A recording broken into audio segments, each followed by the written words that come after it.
من ادلب الى مكه المكرمه الى جده. لان مو كل مركز يقدر يمسك جنوط البي ام 5.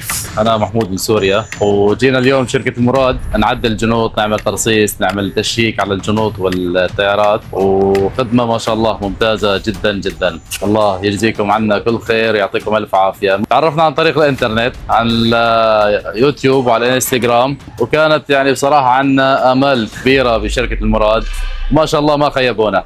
الله يعطيكم العافيه. نورنا اليوم من سوريا، وصار التعديل اصلاح الكسور وبعدها الترصيص الارضي. نحن المراد موجودين في اغلب مدن المملكه. حياكم الله جميعا.